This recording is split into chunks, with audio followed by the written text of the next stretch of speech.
మన ప్రాతకాల ప్రార్థన ప్రారంభించుకుందాం. ప్రియులరా, ప్రార్థన చేసుకుందాం. ధవలవర్ణుడా, రత్నవర్ణుడా, 10,000 కాంక్షణీయుడా యేసయ్య, మీకే స్తుతులు స్తోత్రాలు వందనాలు ఆచరించుకుంటున్నాడు. ఆయన దేవా, ఈ శ్రేష్టమైన సమయం మీరు మాకు అనుగ్రహించిన విధానం అంతటి కొరకు స్తోత్రాలు ఆచరించుకుంటున్నాం. ఆయన మా కొరకు దీవించండి, ఆశీర్వదించండి. మా స్తుతుల మీద మీరు ఆశీర్వాదం మనం ప్రార్థన చేస్తున్నాం. వేవేల దూతల చేత నిత్యం ఆయన పొగడబడుచున్నటువంటి గొప్ప దేవా, స్తోత్రాలు వందనాలు ఆచరించుకుంటున్నాం. ఇదిగో ప్రభా, మేము కూడా వేకుజామున మిమ్మల్ని స్తుతించు భాగ్యం మీరు మాకు అనుగ్రహిస్తున్న విధానం అంతటి కొరకు స్తోత్రాలు. అలాగే మరి తండ్రి 91వ కీర్తన చదువుకునే సమయం అంతటిని కూడా మా కొరకు దీవించండి, ఆశీర్వదించండి. మీ నామానికి మహిమ తెచ్చుకోండి. ఇదిగో ప్రభా, మరి తండ్రి నాయన అయా, మీ వాక్యం వినే సమయం అంతటిని కూడా మా కొరకు దీవించమని ప్రార్థన చేస్తున్నాం. దేవా, శ్రేష్టమైనటువంటి దేవా మీ వాక్యాన్ని దేవా మేము వినే సమయం అంతటిని కూడా మా కొరకు ఆశీర్వదించమని ప్రార్థన చేస్తున్నాం. ఆయన ఇదిగో ప్రభా, చివరి ప్రార్థన ఆశీర్వాదం వరకు మీ సన్నిధి మాకు తోడుగా ఉంచండి. ఆయన మీ ఆత్మశక్తి బలంతో నింపమని ప్రార్థన చేస్తున్నాం. యేసయ్య నామములో స్తుతించి ప్రార్థన చేసి అడిగి వేడుకుంటున్నాం పరలోకపు తండ్రి, ఆమేన్. సమయంలో పాట పాడి దేవునామాన్ని మహిమపడదాం. ప్రియులారా,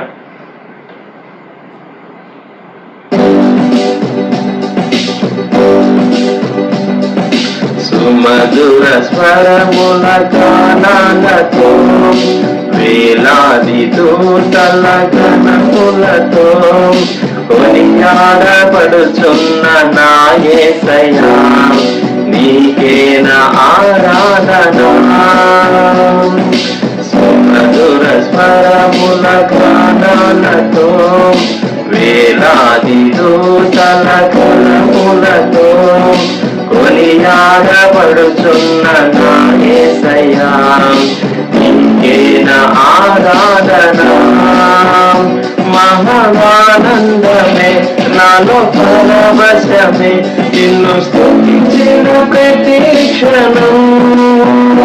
మహానందమే నాలో పరవశమే, నిన్ను స్తుతించిన ప్రతి క్షణం.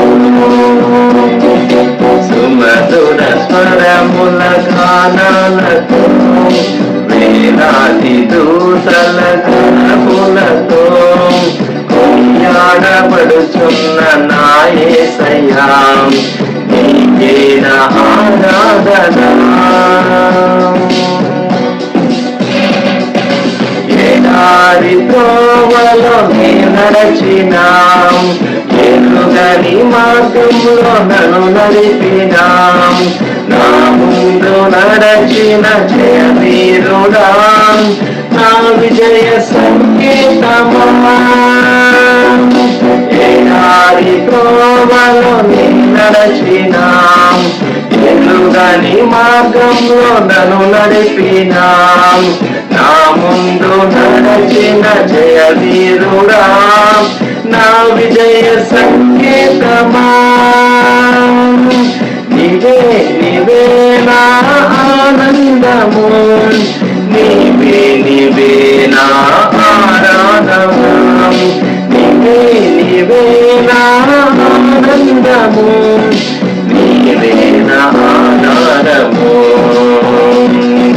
సుమధుర స్వరముల గానాలతో వేలాది దూతల గణములతో కొనియాడబడుచున్న నా యేసయ్యా, నీకేన ఆరాధన.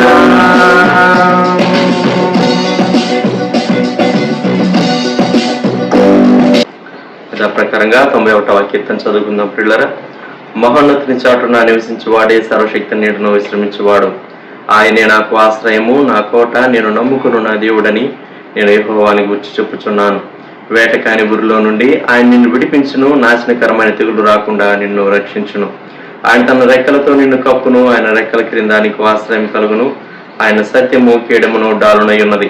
రాత్రి వేళ కలుగు భయమునకైనను, పగటి వేళ ఎగురు బాణమునకైనను, చీకటిలో సంచరించే తెగులునకైనను, మధ్యాహ్నమందు పాడు చేయు రోగమునకైనను నీవు భయపడుకుందువు. నీ పక్కన 1000 మంది పడినను, నీ కుడి పక్కన 10,000 మంది కూలినను అపాయం నీ వద్దకు రాదు. నీవు కన్నులారా చూచుచుండగా భక్తిహీనులకు ప్రతిఫలం కలుగును. యెహోవా, నీవే నా ఆశ్రయము అని నీవు మహోన్నతుడైన దేవుని నీకు నివాసస్థలంగా చేసుకుని ఉన్నావు. నీకు అపాయమేమీ రాదు, ఏ తెగులును నీ గుడారము సమీపించదు. నీ మార్గములన్నిటిలో నిన్ను కాపాడుటకు ఆయన నిన్ను గూర్చి తన దూతలకు ఆజ్ఞాపించును. నీ పాదములకు రాయి తగలకుండా వారు నిన్ను తమ చేతుల మీద ఎత్తి పట్టుకుందరు. నీవు సింహములను నాగుపాములను త్రొక్కెదవు, కొదమ సింహములను భుజంగములను అనగద్రొక్కెదవు. అతడు నన్ను ప్రేమించున్నాడు గనుక నేను అతన్ని తప్పించదను. అతడు నా నామం ఎరిగిన వాడు గనుక నేను అతన్ని గణపరచదను. అతడు నాకు మొరపెట్టగా నేను అతనికి ఉత్తరం ఇచ్చేదను. శ్రమలో నేను అతనికి తోడై ఉండేదను. అతని విడిపించి అతని గొప్ప చేసేదను. దీర్ఘాయు చేత అతనిని తృప్తిపరచెదను. నా రక్షణ అతనికి చూపించెదను. ఆమేన్. ఈ దినం హబక్కూకు గ్రంథం 3వ అధ్యాయం మొదటి 2 వచనాలు. ప్రవక్తయగు హబక్కూకు చేసిన ప్రార్థన. యెహోవా, నిన్ను గూర్చిన వార్త విని నేను భయపడుచున్నాను. యెహోవా, సంవత్సరములు జరుగుచుండగా నీ కార్యము నూతనపరచుము. సంవత్సరములు జరుగుచుండగా దానిని తెలియచేయము. కోపించుకునే వాత్సల్యమును జ్ఞాపకమునకు తెలుసుకొను. ప్రార్థన. ప్రియ ప్రభా, ఈ ప్రాతకాల ధ్యానము వ్యూ చేసే మీ బిడ్డలందరి కొరకు దీవించమని యేసుక్రీస్తు ప్రభా నామములో వేడుచూ ఉన్నాం తండ్రి. ఆమేన్. ప్రియమైన వారులారా, ఈ ఉదయకాలం ప్రవక్త అయినటువంటి హబక్కూకు చేసినటువంటి ప్రార్థన మనము జ్ఞాపకం చేసుకుంటూ ఉన్నాం. హబక్కూకు క్రీస్తు పూర్వం 700 సంవత్సరముల ముందటివాడు. ప్రవక్త దేవుని కొరకు రోషం కలిగినటువంటి వాడు. అందువల్లనే ఈ గ్రంథ ప్రారంభమే యెహోవా, నేను మొరపెట్టినను నీవెన్నాళ్లు ఆలకింపకుందువు అని మొదటి అధ్యాయం 2వ వచనం దేవునికే ప్రశ్నలతో ఈ గ్రంథం ప్రారంభమైంది. ఈ మొదటి అధ్యాయములో 4 ప్రశ్నలు ప్రాముఖ్యంగా మనం చూడవచ్చు. ప్రవక్త అయినటువంటి హబక్కూకు మనుషులను అడిగి లాభం లేదు, దేవుణ్ణే అడుగుతాను అనుకున్నాడు. తాను నిజదేవుని విశ్వసించినటువంటి ప్రవక్త. దేవుడు జవాబిచ్చే దేవుడు అని తనకు తెలుసు కనుక నేను దేవుని దగ్గరే మొర పెడతాను అని మొదటి అధ్యాయం 2వ వచనం, నేను మొర్రపెట్టినను నీవెన్నాళ్లు ఆలకింపకుందు. ప్రార్థించి ప్రార్థించి ప్రార్థించి చిట్ట చివరికి ధైర్యం తెచ్చుకొని దేవుణ్ణి అడగటానికి సాహసించినట్లు మనకు అర్థమవుతుంది.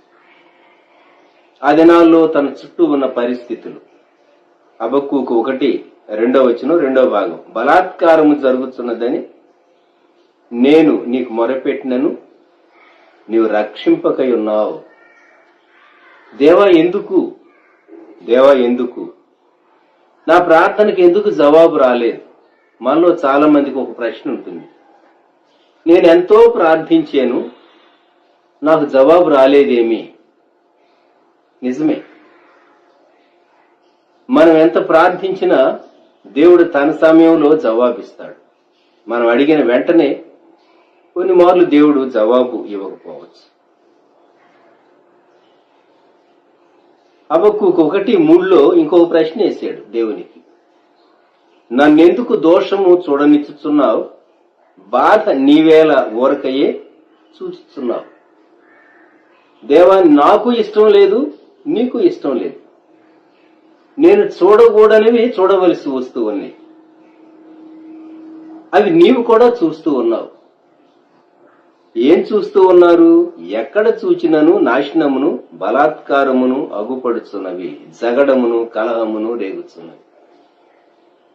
ఈ దినాల్లో మనం ప్రపంచంలో చెలరేగుతున్నటువంటి యుద్ధం మనకు తెలుసు. ప్రపంచంలో అల్లకల్లోల పరిస్థితులు ఉంటూ ఉన్నాయి.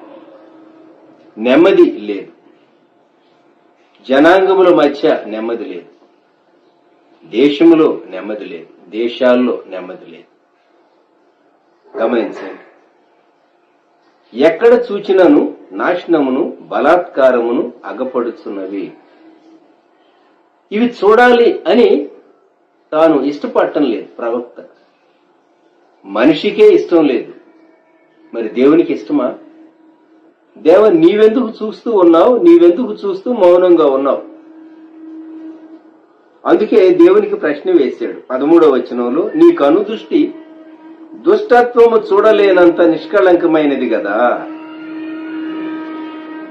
బాధించువారు చేయు బాధను నీవు దృష్టింపజాలవు కదా, కపటులను నీవు చూచియు దుర్మార్గులు తమ కంటే ఎక్కువ నీతిపరులను నాశనము చేయగా నీవు చూచియు ఎందుకు ఊరకున్నావు? దేవా, నీ మౌనం నాకు అర్థం కావట్లేదు. ఎందుకు మౌనంగా ఉన్నావు? దేవుడు శక్తివంతుడు. ఆయన తలంచుకుంటే ఎటువంటి కార్యాన్నైనా ఆయన చేయగలడు. అటువంటి శక్తిగల దేవుడు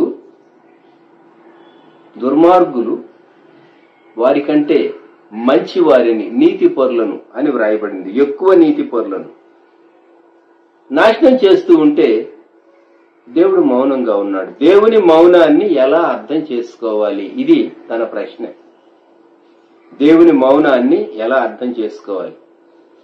ఆ మొదటి అధ్యాయము చివరి వచనం వచ్చేసరికి 17వ వచనంలో, వాడు ఎల్లప్పుడూ తన వల్లో నుండి దిమ్మరించుచు ఉండవలన, ఎప్పటికీ మానకుండా వాడు జనములను హతము చేయొచ్చుండవలన. మానవ జాతికి వ్యతిరేకంగా ఇదంతా రేపేటటువంటి శక్తి సాతాను చేసేటటువంటి ప్రయత్నం అర్థమైపోయింది ప్రవక్త. దేవా, ఈ వధ ఇంకెన్నాళ్ళు, ఈ సమస్యలు ఇంకెన్నాళ్ళు అని తాను దేవుని ప్రశ్న వేశాడు. 2వ అధ్యాయం వచ్చేసరికి కనిపెట్టాడట. నేను నా కావలి స్థలము మీదను, మొదటి వచనం 2వ అధ్యాయం, గోపురం మీదను కనిపెట్టుకొని ఉందును అనుకొనగా. కొన్ని మార్లు మనకు చాలా ప్రశ్నలు వస్తాయి. వాటిని మనం ఎవరితో ఆర్గ్యూ చేయలేం. కొన్ని మార్లు ఎవరు సరైనటువంటి సంతృప్తికరమైనటువంటి జవాబు కూడా ఇవ్వలేరు. ఏం చేయాలి? మన హృదయాన్ని దేవుని సన్నిధిలోనే కుమ్మరించాలి. దేవుని మీద ఆయాసపడటమా? కాదు. దేవుని దగ్గర మనవి చేయటం. దేవుణ్ణి అడిగేటంత నీతిపరుడా ప్రవక్త? ఎనటికి ఏ మానవుడు కాదు. కానీ దేవుని దగ్గర తప్ప తన బాధ ఎవరి దగ్గర చెప్పుకోగలడు? దేవా, నాకు అర్థం కావటం లేదు. ఇది తన యొక్క బాధ. నేను చూడకూడనివి చూడాలని నేను అనుకోననివి నేను చూడవలసి వస్తూ ఉన్నది. ఈ వధ ఎంతకాలం చూడాలి? ఈ నాశనం ఎంతకాలం చూడాలి? ఈ జగడం ఎంతకాలం చూడాలి? ఈ బలాత్కారం ఎంతకాలం చూడాలి? ఇవన్నీ తాను చూస్తూ తన మనస్సును నొప్పించుకుంటూ, లేక మనస్సాక్షిని నొప్పించుకుంటూ దేవుని సన్నిధిలో తాను కనిపెట్టాడు. దేవుణ్ణి అడిగి ఆయన నాకు ఏమి సెలవిచ్చునో. మనం ప్రభు సన్నిధానంలో కనిపెట్టినప్పుడు ప్రభు చేసేటటువంటి కార్యం 2:2 యెహోవా నాకు ఇలాగు సెలవిచ్చాను. దేవుడు జవాబిస్తాడా? ఇస్తాడు. తప్పకిస్తాడా? ఇస్తాడు. అయితే మనం అనుకున్న సమయంలో ఇవ్వకపోవచ్చు. మనము టైం స్టిప్యులేట్ చేయలేం. ఇన్ని గంటల్లో నాకు జవాబు ఇవ్వాలి దేవా అని అనలేము, అనకూడదు. కనిపెట్టుకోవాలి. దేవుడు జవాబిచ్చాడు. యెహోవా నాకు ఇలాగూ సెలవిచ్చాను. అదే అధ్యాయంలో 4వ వచనం, నీతిమంతుడు విశ్వాస మూలముగా బ్రతుకును. ఇది దాని సారాంశం. ఆ జవాబు యొక్క సారాంశం. The just shall live by faith. నీతిమంతుడు విశ్వాస మూలముగా బ్రతుకును, లేక నీతిమంతుడు తన విశ్వాస్యత చేత బ్రతుకును. ఇది తనకు ఇవ్వబడినటువంటి జవాబు. ఈ ఉదయకాలం మనం కూడాను మనం ఉన్నటువంటి పరిస్థితుల్లో ప్రభు వైపు చూద్దాం. ప్రభు మనకిచ్చే జవాబు కూడా ఇదే అని జ్ఞాపకం చేసుకుందాం. నీతిమంతుడు విశ్వాస మూలముగా బ్రతుకును. మనము దేవుని ఎదుట యథార్థవంతులముగాను విశ్వాసము కలిగిన వారంగాను మనము దేవుని ఎదుట అంగీకరింప తగినటువంటి జీవితం కలిగిన వారంగా ఉండి దేవుని సన్నిధిలో కనిపెడితే దేవుడు రివీల్ చేస్తాడు. ప్రసంగి గ్రంథం 3వ అధ్యాయములో సొలొమోను ఈ మాట వ్రాస్తాడు. ప్రసంగి గ్రంథం 3వ అధ్యాయం 11వ వచనం క్రింది భాగం. ఆయన శాశ్వత కాల జ్ఞానమును నరుల హృదయమందుంచి ఉన్నాడు గాని దేవుడు చేయు క్రియలను పరిశీలనగా తెలుసుకొనుటకు అది చాలదు. అంటే మన జ్ఞానము చాలదు. దేనికి చాలదు? దేవుడు చేసేటటువంటి కార్యములను తెలుసుకొనుటకు, వివేచించుటకు, సంపూర్ణంగా గ్రహించటానికి. ఆయన ఉద్దేశాలు చాలా గంభీరంగా ఉంటాయి. మనం కొంత మటుకు చూడగలం, కొంత మటుకు ఆలోచించగలం, కొంత మటుకు పని చేయగలం. దేవుడు అనాది నుండి అనంతం వరకు ఉండేటటువంటి దేవుడు. ఆయన భవిష్యత్ కాలాన్ని ఆయన సంపూర్ణంగా చూడగలిగినటువంటి దేవుడు. కాబట్టి ఆయన చేసేటటువంటి కార్యాలు ఆయన కోణములో మనం అర్థం చేసుకోవాలి అంటే తన జ్ఞానాన్ని వ్యక్తుల హృదయాల్లో ఆయన ఉంచాడు గాని శాశ్వత కాల జ్ఞానం అది చాలదు అని సొలొమోను అంటూ ఉన్నాడు. ఆలోచించండి. ఈ ఉదయకాలం మనం దేవుడు తన జ్ఞానాన్ని, జ్ఞానముతో కూడిన ప్రత్యక్షతను కూడా మనకివ్వాలి అని కోరుకుందాం. పౌలు భక్తుడు ఎఫ్సి సంఘం కొరకు ఆయన చేసినటువంటి ప్రార్థనలో ఎఫెసీ సంఘాన్ని ఉద్దేశించి 1వ అధ్యాయం 17-19 వచనాలు కలిసి ఉన్నాయి. చివరి భాగం, మన ప్రభువైన యేసుక్రీస్తు యొక్క దేవుడైన మహిమ స్వరూపియగు తండ్రి తన్ను తెలుసుకొనుట యందు మీకు జ్ఞానమును ప్రత్యక్షతయును గల మనస్సు అనుగ్రహించున్నట్లు నేను నా ప్రార్థనల యందు మిమ్మల్ని గూర్చి విజ్ఞాపన చేయుచున్నాను.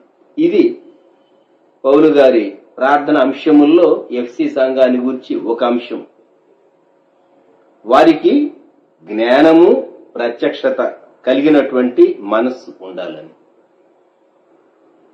జ్ఞానము మాత్రమే చాలదు, ప్రత్యక్షత కూడా అవసరమే. 1960 ముందు జరిగినటువంటి ఒక సంఘటన ఆంధ్రప్రదేశ్లో.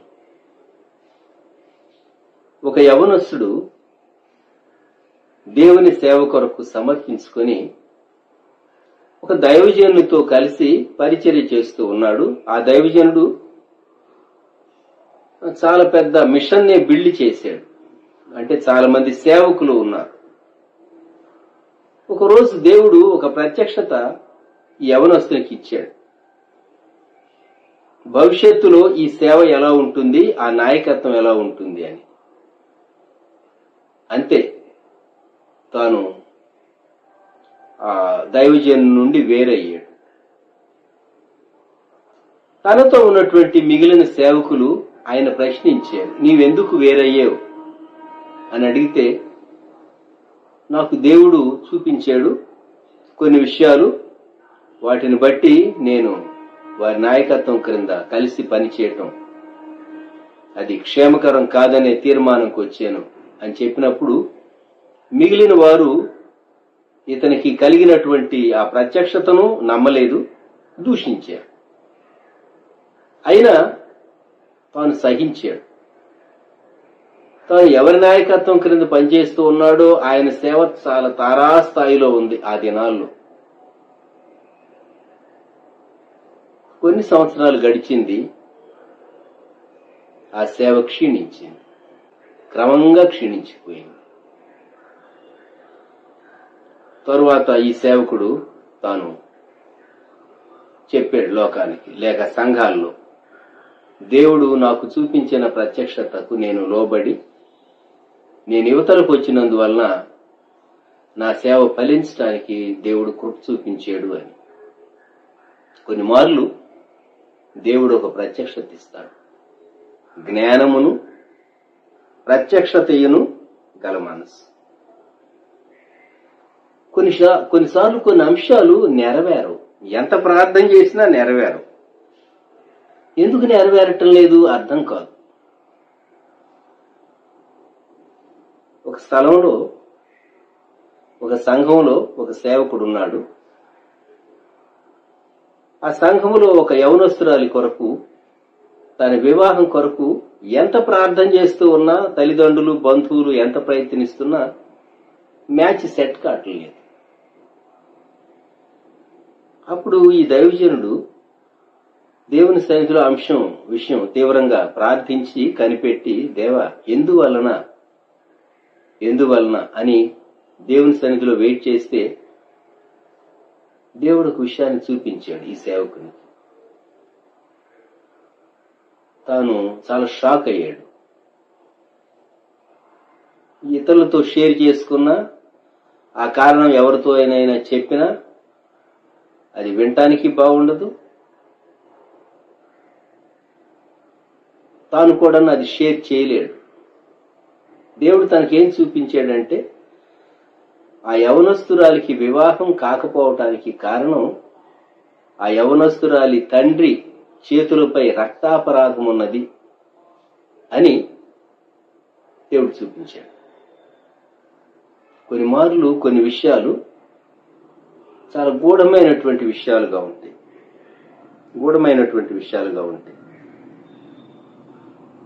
అందుకే మనం అక్కడ ప్రిన్సిపల్ ఏంటి అనేది మాత్రమే తెలుసుకుంటాం. అంతేగాని ఎవరినో విమర్శించడానికి, లేకుంటే ఎవరిని గురించి ఏదో మాట్లాడటానికి కాదు. కొన్ని విషయాలు దేవుని సన్నిధిలో ఎంతో వేచి ఉంటే గాని ప్రత్యక్షత దేవుడిచ్చి, జ్ఞానమును ప్రత్యక్షత గల మనసు. కొన్ని విషయాలు దేవుడు రివీల్ చేయడు. హబక్కూకుకు దేవుడు రివీల్ చేశాడు. ఏమని అంటే, నీతిమంతుడు విశ్వాసమూలముగా బ్రతుకును. హబక్కూకు తాను ప్రార్థన చేయటం ప్రారంభించాడు. ఏమని? దేవా, సంవత్సరములు జరుగుతూ ఉండగా నీ కార్యము నూతనపరచుము. క్రింద సంవత్సరములు జరుగుతుండగా దానిని తెలియచేయము. 1 దేవుడు తెలియపరచాలి, 2 నూతనపరచాలి. గమనించండి, తెలియపరచడం దేవుడే రివీల్ చేస్తాడు. నూతనపరచడం ఒక ప్రాసెస్ లో నుండి మనం వెళ్ళవలసి వస్తుంది. ఆరోగ్య విషయంలో కూడా ఎప్పటికప్పుడు మనం నూతనపరచబడుతూ ఉంటాం. ప్రకృతిని దేవుడు నూతనపరుస్తూ ఉంటాడు. దేవుని హస్తము యొక్క కార్యము ప్రకృతిలో మనకు కనబడుతుంది. మనం ఆ కోణంలో ఈ వాక్యాన్ని ధ్యానం చేయటం లేదు. వ్యక్తిగతంగా మన కొరకు మనలో దేవుని కార్యాన్ని గూర్చి మనం జ్ఞాపకం చేసుకుంటున్నాం. దేవుడు రక్షణ కార్యం మనలో చేస్తాడు. రక్షణ కార్యం మనలో జరిగించినటువంటి దేవుడు మనల్ని స్థిరపరచాలి అంటే నూతనపరుస్తూ, బలపరుస్తూ నడిపించాలి. కనుక జ్ఞానము, ప్రత్యక్షత కలిగినటువంటి మనసు మనకు అనుగ్రహించాలి. కొరింథీయులకు రాయబడిన మొదటి పత్రిక 1వ అధ్యాయం 31వ వచనంలో యేసుక్రీస్తు ప్రభు మన జ్ఞానము అని, మన పరిశుద్ధత, అలాగే ఆయన మన విమోచనం అని ఇలాగ 4 పదాలు అక్కడ వ్రాయబడి జ్ఞానము అని వాడబడి. జ్ఞానము ప్రభు అయినటువంటి యేసుక్రీస్తే తన వాక్యము ద్వారా మనకు రివీల్ చేయబడేటటువంటి గొప్ప రక్షకుడుగా ఉంటూ ఉన్నాడు. మనము ప్రభువును చూడటం నేర్చుకోవాలి. దేవుని వాక్య గ్రంథం పరిశీలిస్తూ ఉండగా లోకాన్ని మనం బాగా చూస్తూ ఉన్నాం. లోకం యొక్క సమస్యలను స్టడీ చేస్తున్నాం. కానీ ప్రభువును చూడటం, దావీదు భక్తుడు అన్నాడు, నేను ఎల్లప్పుడూ నా ప్రభువును చూచుంటిని అని. మనం మన జీవితంలో ప్రభువును చూడటం, ప్రభునందు నిలిచి ఉండటం. రెండవది, ఆయన నూతన పరచటం. ప్రకటన గ్రంథం 1వ అధ్యాయములో తన దాసులకు దేవుడు అనుగ్రహించిన ప్రత్యక్షత అని వ్రాయబడిన మాట మనం చదువుతాం. 1వ అధ్యాయం 1వ వచనంలో ఆయన తన దూత ద్వారా వర్తమానం పంపి తన దాసుడైన యోహానుకు వాటిని సూచించారు. అది ఆఖరి అధ్యాయం వచ్చేసరికి ప్రకటన గ్రంథం 22వ అధ్యాయంలో 6వ వచనం, మరియు ఆ దూత ఇలాగు నాతో చెప్పాను, ఈ మాటలు నమ్మకములను సత్యములునై ఉన్నవి. ప్రవక్తల ఆత్మలకు దేవుడగు ప్రభు త్వరలో సంభవింపవలసిన వాటిని తన దాసులకు చూపుటకై తన దూతను పంపెను. దేవుడు ప్రత్యక్షత అనుగ్రహించాడు. పద్మసు ద్వీపంలో ప్రియ శిష్యుడు, భక్తుడు, ముసలివాడు, పండు ముసలి, యేసుక్రీస్తు ప్రభు యొక్క శ్రమలో, సహనములో, రాజ్యములో పాలివాడు యోహానుకు బయలుపరిచాడు. మనం వెళ్ళేటటువంటి టర్మాయిల్ ఉన్నటువంటి ఈ రోజుల్లో, శ్రమలు, అల్లకల్లోలు పరిస్థితులు ప్రపంచంలో ఉన్నటువంటి ఈ రోజుల్లో, అణ్వాయుధాల భయం ప్రపంచాన్ని గడగడలాడిస్తూ ఉన్నటువంటి ఈ రోజుల్లో దేవుడు సంవత్సరములు జరుగుతూ ఉండగా తన కార్యము మన కొరకు, మనలో ఆయన నూతనపరిచి మనను కాపాడాలని ప్రార్థన చేసుకున్నాం. తలలో ఉంచున్నాం. ప్రేమగల మా ప్రభువా, పరిశుద్ధ తండ్రి, ఈ ఉదయకాలం ప్రవక్త అయినటువంటి హబక్కూకుతో మేము కూడా కలిసి, దేవా నీ కార్యము మాలో నూతన పరచుము అని ప్రార్థిస్తూ ఉన్నాం. మమ్ములను ఎన్నో విషయాలు భయమునకు, చింతకు, ఆందోళనకు గురి చేసేటటువంటి అంశాలు మా చుట్టూ లోకములో ఉంటూ ఉన్నాయి. నీ కార్యము తెలియపరచి నీవు దానిని మాలో, మా కొరకు నూతన పరిచితే తప్ప ప్రవక్త అయినటువంటి హబక్కూకు క్రీస్తు పూర్వం 700 సంవత్సరములకు ముందు ఏ పరిస్థితుల్లో ఈ పుస్తకాన్ని వ్రాసారో అటువంటి పరిస్థితులు మా చుట్టూ సహా ఉన్నవని మేము ఒప్పుకుంటూ ఉన్నాం. మీ వాక్యమును బట్టి, మీ వాగ్దానమును బట్టి, మీ వాక్య ప్రత్యక్షతను బట్టి మాకు నెమ్మది, ధైర్యము దయచేయండి. మీ సన్నిధిలో కనిపెట్టి జవాబు పొంది మీ కృపను బట్టి స్తుతించేటటువంటి భాగ్యం మాకు అనుగ్రహించండి. ఈ దినమంతటిని మా కొరకు దీవించండి. వ్యూ చేస్తున్న బిడ్డలు, వారి కుటుంబాలను ఆశీర్వదించండి. దేవా, క్లుప్త సమయం వాక్య ధ్యానాన్ని మీరు దీవిస్తూ ఉదయకాల ధ్యానాలను మీరు ఆశీర్వదించి దీవించి బలపరుచున్నాయి. మా ప్రార్థన అంగీకరించున్నాయి. యేసుక్రీస్తు ప్రభు వారి శ్రేష్టమైన నామములో ప్రార్థించి స్తుతించి వేడుచూ ఉన్నాము తండ్రి, ఆమేన్. మన ప్రభు అయిన యేసుక్రీస్తు వారి కృప, దేవుని ప్రేమ, పరిశుద్ధాత్ముని సహవాసం సదాకాలం మనకు తోడై ఉండును గాక. ఆమేన్.